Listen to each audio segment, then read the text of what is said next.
5월은 어린이날, 어버이날, 부부의 날, 스승의 날, 이런 소중한 사람들의 만남을 기억할 수 있기에 우리는 행복한 달이라 그럽니다.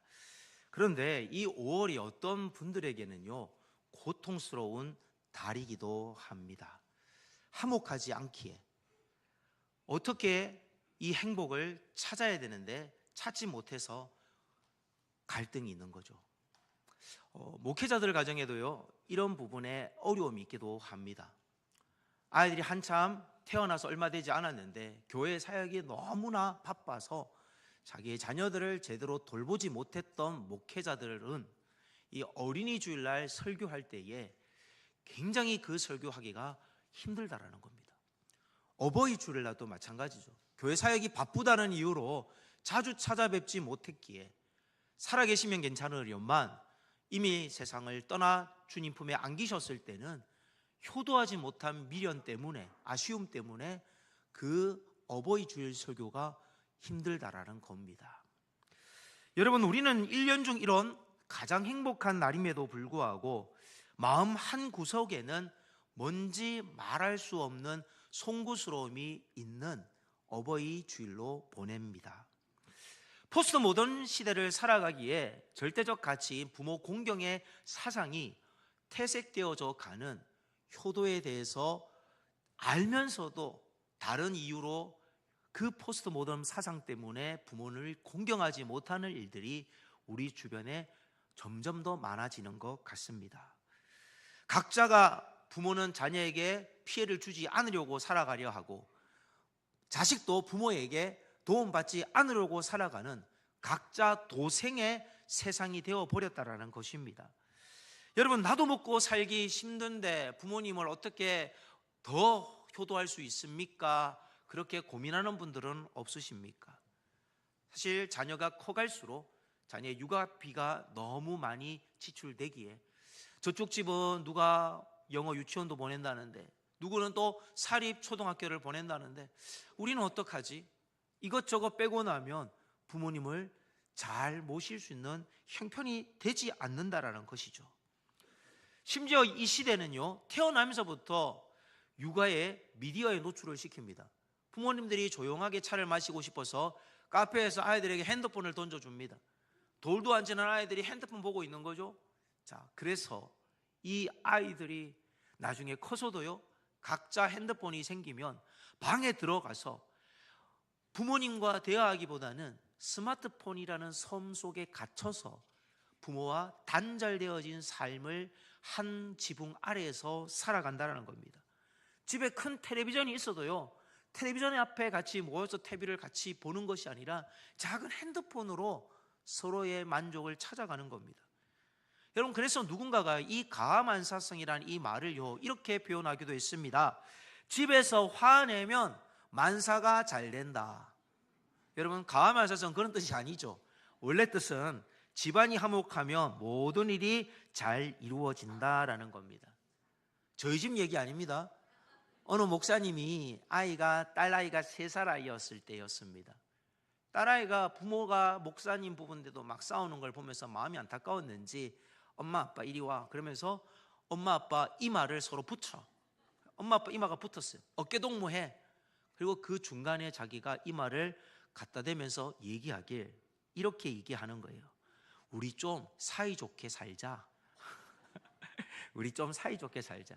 여러분, 이 3살 아이도요, 느낀다라는 거죠. 부모님이 행복한지 싸우는지를 느끼는 거죠. 우리는 가만사성의 비결을 오늘 읽은 말씀에서요, 4가지로 찾을 수가 있었습니다. 첫 번째 보면 22절에 너를 낳은 아비에게 청종하고 내 늙은 어미를 경히 여기지 말지니라. 우리가 부모님을 공경해야 될 이유가 뭐 때문일까요? 우리를 낳아주셨잖아요. 우리를 키워주셨잖아요. 그래서 우리는 효도해야 됩니다. 우리는 어릴수록 부모님이 소중합니다. 자주 연락하고 그리고 더 많이 찾습니다. 이거 어디 있어요? 뭐 해요? 어떻게 해요? 그런데 머리가 굵어지고 부모님의 도움이 필요 없는 나이가 되면 부모님들은 힘이 없고 신체력 힘도, 정신적 힘도, 감정적 힘도 점점 소진해져 있을 그때 부모가 자녀의 도움을 받아야 할 그때 오히려 자녀는 부모님을 잘 돌아보지 않는다라는 것입니다. 하나님의 창조 질서에는요, 부모와 자녀를 통해서 가정과 같은 천국을 만들어가길 원하십니다. 천국의 작은 모형을 가정을 통해서 보여주셨습니다. 그래서 자녀된 자녀식이라면 모든 자녀는 부모님을 잘 효도할 수 있기를 축복합니다. 자, 두 번째로 가만사성의 가정은, 첫 번째는 효도였습니다. 두 번째는 진리를 사되 팔지는 말며 지혜와 훈계와 명철도 그리할지니라. 우리는 바쁘니까 전화로 대충 안부를 묻기도 하고, 때로는 용돈을 붙이는 것으로 배달의 민족을 통해 음식 보내는 것으로 효도를 했다라고 생각을 합니다. 그러나 여러분, 진정 부모님이 원하는 게 과연 돈이고 먹는 음식일까요? 그렇지는 않죠. 그것도 한 부분은 맞습니다. 그러나 부모님이 원하는 것은 자식의 통장이 아니라 자식의 마음이고 자식의 안부며 자식의 눈맞춤입니다. 지혜로운 부모는요, 이 사실을 알기에 오늘 읽은 말씀처럼 진리를 세상의 어떤 돈으로 팔지 않는다라는 거예요. 세상의 음식으로 팔지 않는다라는 거예요. 내 자녀를 믿음 안에서 키우는 것이 부모 공경하는 사상이고, 하나님을 경외하는 사상을 가르치기 위해서 어떻게든 만나서 가르치는 겁니다. 진리를 돈으로 팔아버리면 겉은 화려할지 모르지만, 좋은 옷으로 치장하고 남들에게 우리 아들이 쩍쩍쩍 거릴 수 있지만, 여러분, 그 집은 모래 위에 지은 집과 같습니다. 하나님은 우리 부모님들에게요, 하나님의 사명을 위임해 주셨습니다. 하나님이 직접 자녀를 양육하라라고 여러분에게 양육의 축복을 주신 것입니다.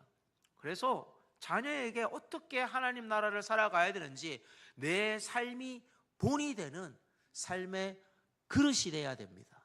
자녀를 어떻게 내 그릇에 잘 품어서 앞으로 훌륭하게 쓰임 받을 수 있도록 길러내야 된다는 거죠. 그래서 우리는 교회 마당에도 그 사실을 전하기 위해 현수막을 이렇게 하나 걸었습니다. 십계명에 나오는 첫 번째 대인관계의 약속이 내 부모를 공경하라죠. 현수막을 보시면 오늘 읽은 말씀 잠언 23장 25절입니다. 수천 년 전에도 수만 년 후에도 효도하는 법은 하나뿐이다. 유교는 죽어도 잘 모시려고 해요, 귀신에게. 왜? 복 받으려는 거죠. 본인이 복 받으려는 거죠. 그러나 기독교는 살아 계실 때 효도하라는 겁니다. 여러분, 살아계실 때 효도할 수 있기를 바랍니다. 그러나 살아계셨을 때 효도하지 못하신 분이라도 여러분 자녀들에게 효도 받을 수 있는 지혜로운 삶을 사셔서 여러분의 가문이 자녀들이 잘 되고 장수하는 복을 받기를 축복드립니다. 자, 그런데 자녀가 요즘은 우상이 된 경우가 많습니다. 부모가 자녀를 떠받치고 사는 거죠. 헬리콥터 엄마라는 말도 들어보셨잖아요. 여러분, 왜 자녀에게 공경을 받아야 되는데 부모가 오히려 자녀를 공경하는 이 반대로 세상이 돌아가고 있습니까? 가만사성의 가정을 이루는 세 번째 비결은요, 바로 24절 여기에 있습니다. 의인의 아비는 크게 즐거울 것이요 지혜로운 자식을 낳은 자는 그로 말미암아 즐거울 것이니라. 여러분, 자녀에게 어떻게 해야 된다가요? 의인의 자녀로 키워야 된다는 거죠. 의롭게 가르쳐야 되는 거. 자녀를 지혜롭게 가르쳐라는 거죠. 여러분, 제가 성경에 나오는 엘리 제사장의 가정을 예를 들겠습니다. 목회자 집입니다. 홈리와 비나스가 목회자 자녀들입니다. 그런데 엘리의 제사장 집에 한 아이가 오게 됩니다. 그 아이는 사무엘이라는 아이입니다. 한나라는 아이를 엄마가 이 사무엘이라는 아이를 특별히 하나님께 서원기도해서 갖게 되면서 하나님께 바치겠다 해서 엘리 집으로 양육이 됩니다. 그런데 엄마 한나에게 젖될 때까지 들은 내용은, 성소에 가면 지성소가 있고 성소가 있고, 그리고 그 중요한 성막 안에 들어가서 네가 예배를 드리는 그 형님들을 잘 보고 배워야 된다. 그리고 나이 제일 많은 그 엘리 할아버지 제사장님이 너에게 무슨 일을 하든지 시키면 언제든지 24시간 뛰어와서 저를 찾으셨습니까? 그렇게 늘 신신당부를 했습니다. 근데 자기가 생각했던 교회는 그런 교회가 아니었던 거예요. 엘리 할아버지는 맨날 교회에서 기도도 안 하고 집에서 자고 있고, 엘리의 아들이라고 하는 목사들은 교회 안에서 이상한 소문이 드는 부적절한 일들이 있고, 예배도 드리지 않았는데 그 중간에 고기를 가로채서 자기들이 구워 먹겠다고 빼가고 헌금을 도둑질하는 거죠. 엄마가 말했던 교회의 모습과 전혀 달랐다라는 겁니다. 분명히 하나님의 성막 안에는 하나님의 법궤인, 하나님의 상징하는 임재가 있는 법궤가 있는데, 이런 말도 안 되는 일을 보면서 어린 시절을 보냈습니다. 그러면 사무엘도 잘못 커야 되잖아요. 그런데 성경에 보면 사무엘은요, 아주 끝나는, 세상 끝나는 그날까지 기도하기를 쉬지 않는 끝까지 사명을 잘 감당했습니다. 그것이 무엇 때문이었을까요? 엘리와 엘리의 아들들은 엉터리였지만 그의 어머니 한나는 사무엘을 위해서 기도했습니다. 여러분이 여기까지 오게 된 거는 내가 잘나서가 아니라 여러분을 위해서 누군가는 기도했는데 그들 중에 부모님이 가장 많이 여러분을 위해 기도하셨기 때문인 줄 믿으시길 바랍니다. 여러분을 위해서 교회에서 눈물 뿌려 기도하고 봉사했기에 여러분이 잘 되었음을 믿고 감사할 수 있기를 바랍니다. 여러분, 엘리 집안은 어떻게 되었을까요? 이제 사무엘에게 하나님이 말씀합니다. 첫 번째 불러도 못 알아들어요. 두 번째 불러도 못 알아들어요. 세 번째 불렀을 때 엘리야, 이게 하나님이 부르는 줄 알고 엘리가 가르쳐주죠. 사무엘아, 하나님이 너를 찾는 것 같다. 내가 부른 건 아니야. 하나님이 찾으시면 이렇게 얘기하라. 하나님, 저를 부르셨습니까? 주의 종이 여기 있습니다. 이렇게 대답하라는 거죠. 자, 그래서 네 번째 불렀을 때 사무엘이 반응을 합니다. 그런데 하나님의 엘리 집안이 이렇게 망할 것을 예언을 하죠. 엘리 집안엔 노인이 없을 것이다. 다 젊은 나이에 죽게 될 것이다. 제사장직을 박탈시킬 것이다. 이 얘기를 했음에도 불구하고 엘리는 뭐라고 합니까? 전혀 사무엘의 말을 듣고 가슴을 치며 옷을 뜯고 베옷을 입고 하나님 잘못했습니다. 우리 집안에 내가 아이들을 잘못 양육해서 죄송합니다라고 하나님께 회개한 것이 아니라 그냥 지나간 거예요. 아들들을 불러서 혼내지도 않았어요. 너희들에 대한 소문이 이게 뭐냐? 책망도 안 했어요. 결국 부모가 아이들을 망쳐버린 겁니다. 여러분, 엘리의 아들들은 교회에서 예배를 인도하는 사람이었습니다. 여러분, 이 말은 우리에게 무서운 말입니다. 교회에서 봉사도 안 하는 아이들보다야 봉사하는 자녀들이 귀합니다. 그러나 우리 자녀가 봉사를 하지만 어떤 마음으로 봉사하느냐가 사실 중요합니다. 만약에 부모님이 기도하지만 이 자녀가 아직 그렇게 되지 않았을 때, 부모님의 기도만큼 되지 못했을 때 우리는 더 매달려야만 합니다. 심지어 아이들의 예배 태도가 좋지 못하다면 나는 예배 태도가 좋은가? 스스로에게 질문해야만 합니다. 나는 예배를 사모하는가? 나는 예배를 감사하는가? 나는 하나님 앞에서 간절함으로 예배를 드리는가? 내가 그러지 못하다면 자녀의 예배도 동일할 수밖에 않겠습니까? 여러분, 눈을 뜨시고 예배를 집중하십시오. 일찍 오셔서 예배를 사모하십시오. 아이들의 예배 주일학교 맨날 늦게 지각시켜서 입실시키지 마시고 여러분이 본이 되시기를 바랍니다. 사실 일주일 동안 168시간 중에 1시간 예배 드리는데 아이가 그 1시간으로 영적으로 살 수 있는 건 불가능합니다.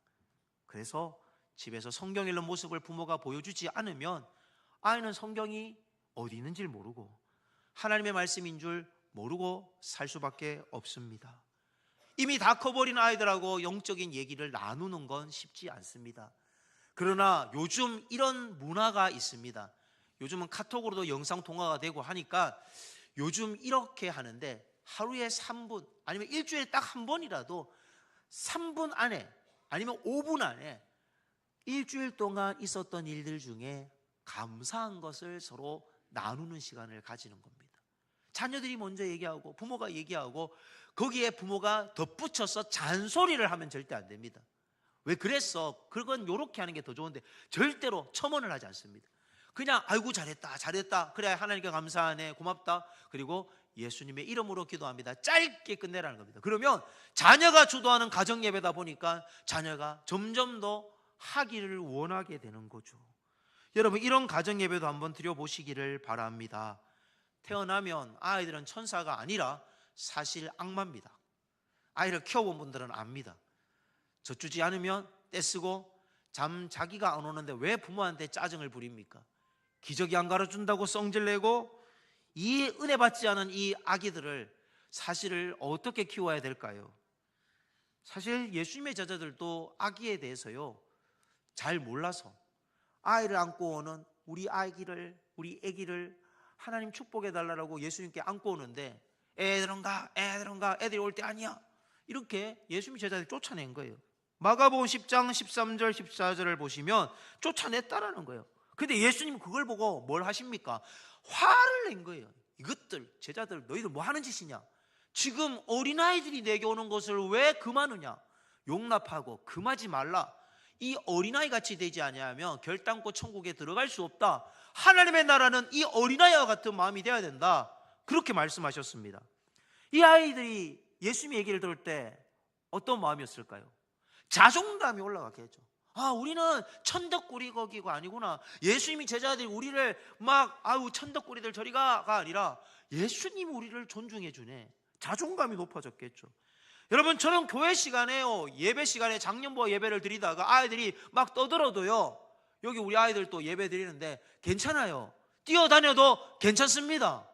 이 아이들이 지금은 예배 시간에 떠들지라도 세상 가운데서 떠들거나 세상 가운데서 돌아다니지 않는 인생만 된다면 교회 예배 시간에 좀 떠들면 좀 돌아다니면 어떻습니까? 아멘입니까? 예, 아멘입니다. 여러분, 우리 교회 목사님들 그리고 우리 교회 귀한 장로님들, 안수 집사님들, 귀한 서리 집사님들, 권사님들, 성도님들 서로가 일을 하다 보면 마음이 섭섭할 때가 있죠.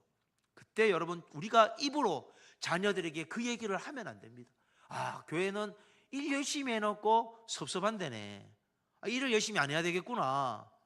열심히 헌금해놓고 마음에 시험이 들어가지고 또 섭섭하네 얘기를 하면 아이들의 마음속에 교회는 헌금하면 안 되겠구나. 예배를 열심히 드리다가 시험이 들어서 교회를 안 나가면 아이들이 교회는 예배를 열심히 드리면 안 되겠구나. 이렇게 안타깝게 부정적 선입견이 생기는 겁니다. 우리는 그저 아이들에게 목사님이 좋은 것이야, 장로님이 좋은 것이야, 아무도 아멘 안 하네. 권사님이 좋은 것이야, 아멘 해야죠. 권사님 좋은 것이야, 우리 집사님이 좋은 것이야, 성도님들이 좋은 것이야. 교회는 그렇게 자녀들에게 말을 해야지 교회를 떠나지 않지 않겠습니까? 저는 바울이 디모데를 잘 양육했지만 디모데의 배경의 50%는 가정에서 양육을 잘 시킨 겁니다. 디모데후서 1장 5절 말씀을 보면 아버지는 헬라인이었지만 외할머니는 로이스였고 어머니는 유니게였는데 유대인이었던 외할머니가 이 디모데를 잘 가르쳤어요. 어떻게 잘 가르쳤느냐? 디모데후서 3장 15절에 보니 또 어려서부터 성경을 알았나니. 디모데를 어릴 때 잘 성경적으로 가르쳐 주었기에 이 아이가 잘 장성한 겁니다. 그래서 큰 다음에 바울이 잘 주입을 시킨 거죠. 가정의 모판이 중요하다는 겁니다. 그래서 우리는 잠언 22장 6절 말씀을 우리의 모토로 삼아야만 합니다. 같이 읽겠습니다. 시작. 마땅히 행하기를. 아멘. 여러분, 마땅히 행하기를 아이에게 가르치시기 바랍니다. 하나님은 살아계신다. 네가 뭘 하도 하나님이 너를 도와주냐면 안 된다. 너 하나님을 죄짓고 절대 하나님 앞에서 복 못 받는다. 여러분, 하나님 앞에 예배에 목숨 걸어라. 하나님 앞에서 11조 세상을 똑바로 해라. 교회 가서 열심히 봉사해라. 그리고 목사님 마음을 아프게 하지 마라. 잘 가르쳐 주시기를 바랍니다. 여러분, 교회 안에서 열심히 봉사해서 너는 교회의 장로님이 되라. 아무도 아멘 안 합니까? 권사님이 되라. 이렇게 가르쳐야만 합니다. 아멘.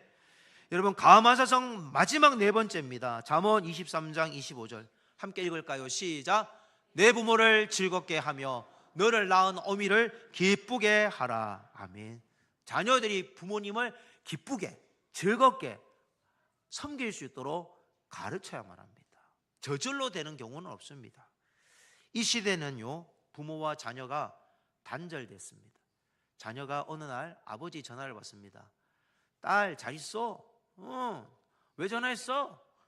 그냥 보고 싶어서. 밥은 먹었어? 바빠. 전화 끊어.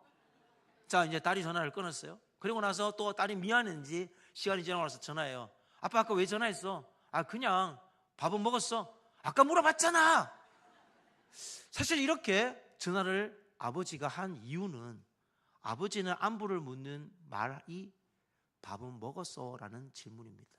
배가 고팠던 시절이기에 밥은 먹었니? 아침 먹었어요? 이게 인사였기에 그것이 입에 배어서 늘 밥을 먹었냐가 안부 인사였는데, 딸은 왜 아버지가 자꾸 이렇게만 나한테 내 안부 묻는 거 꼭 밥 먹으라는 것만 질문하냐, 내가 밥 어디 가서 못 먹고 살 줄 아냐, 그렇게 오해를 할 수 있는 거죠. 그러나 아버지의 나이가 되어 보면 이 딸이 알게 됩니다. 퇴직하시고 방 한 구석에 앉아 계시는 아버지는 아버지의 친구들도 세상을 떠나고 만날 사람이 없기에 나한테 그리워서 전화를 한 것이고, 할 말이 없으니 밥은 먹었니라고 할 수밖에 없었는데, 그 말의 깊은 뜻을 알아듣지 못한 딸은 나중에 아버지 나이가 되어서야 그 뜻을 알게 되더라는 겁니다. 가정은 작은 사회입니다. 이 사회에서 여러분 어떤 관계를 맺느냐에 따라서 자녀의 수명이 4년이 늘어날 수도 있고 4년이 줄 수도 있습니다. 부모가 다투고 싸우면 이혼까지 하면 4년 줄어든대요. 면역력이 약화된대요. 사교성이 떨어진대요. 또래에게 공격적이고 거절당하기도 쉽고 우울증, 낮은 자존감을 경험합니다. 그러나 여러분, 가정의 안에 그런 아픔이 있어도 하나님을 만나면, 따라합시다, 하나님을 만나면 모든 것이 해결됩니다. 하나님 만나서 여러분 회복되실 줄 믿습니다.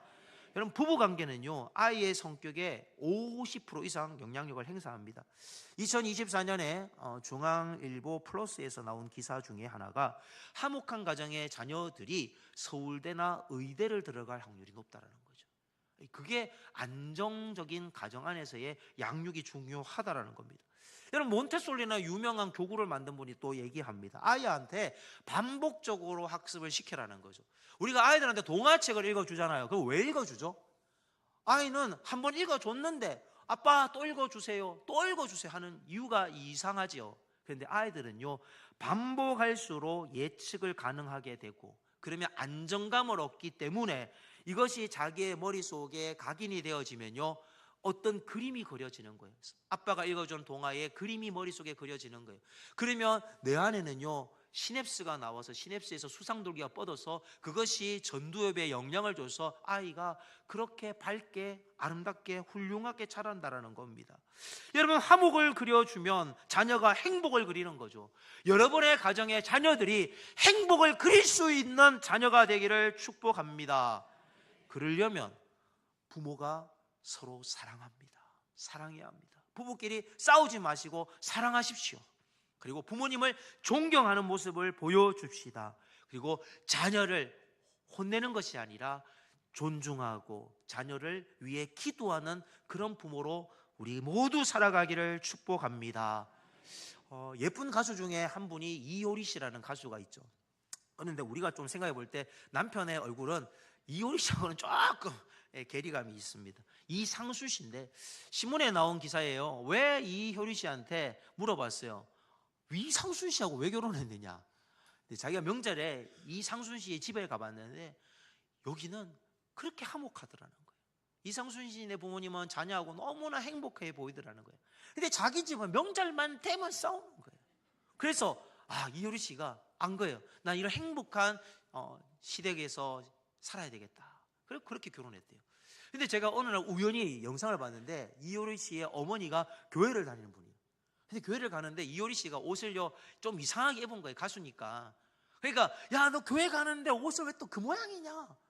그래서 이제 또 어머니하고 또 싸우기 직전까지 또 언성이 오가는 그런 영상을 보았습니다.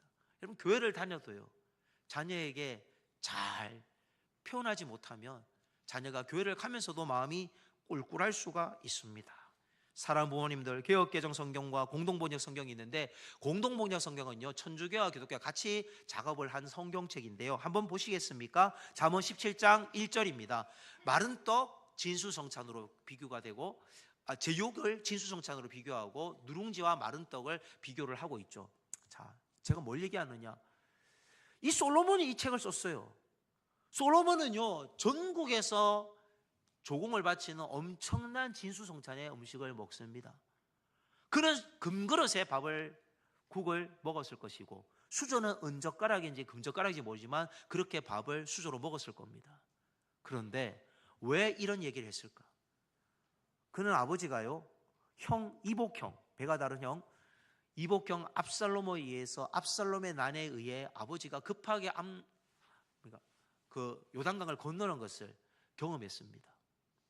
너무 아버지의 그 처량한 모습, 신발을 벗고 도망을 가는 아버지의 모습을 보면서 느낀 게, 집안의 아버지와 그 가족 간의 이런 갈등이 얼마나 힘들었는지를 처절하게 느꼈기에 마른 떡을 먹는 게 낫다. 소고기 아무리 스테이크를 줘도 매일 먹어도 그거 아무 의미 없다라는 거죠. 여러분, 우리는요 단순한 혈연 공동체에서 생활하는 것이 아닙니다.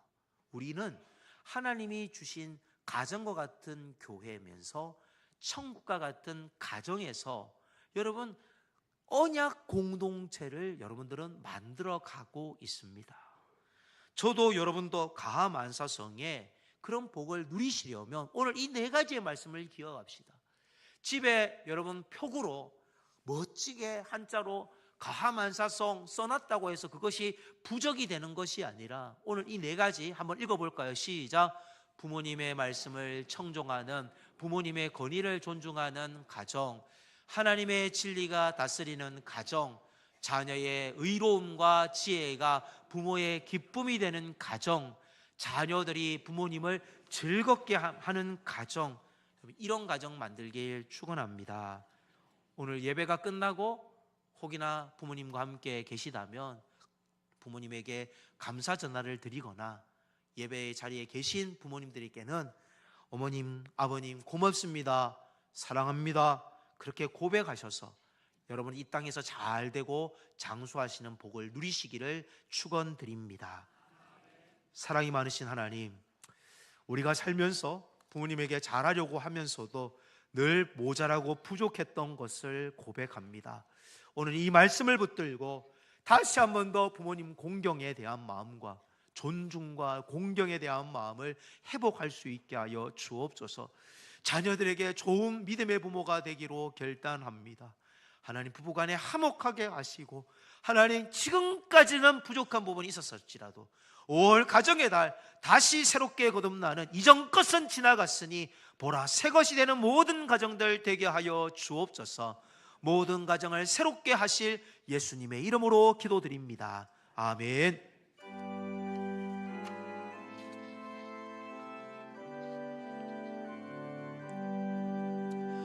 나의 생명 드리니 주여 받아 주소서. 세상 살아갈 동안 찬송하게 하소서. 아멘. 사랑이 많으신 하나님, 성도님들이 일터에서 수고한 눈물과 땀과 모든 헌신을 하나님 앞에 정성을 다하여 드립니다. 성도님들의 삶에 하나님께서 윤택한 은혜를 주셔서 에색과 같은 고통이 있었을지라도 르호봇의 축복을 주셔서 하나님 번성케 되게 하여 주옵소서.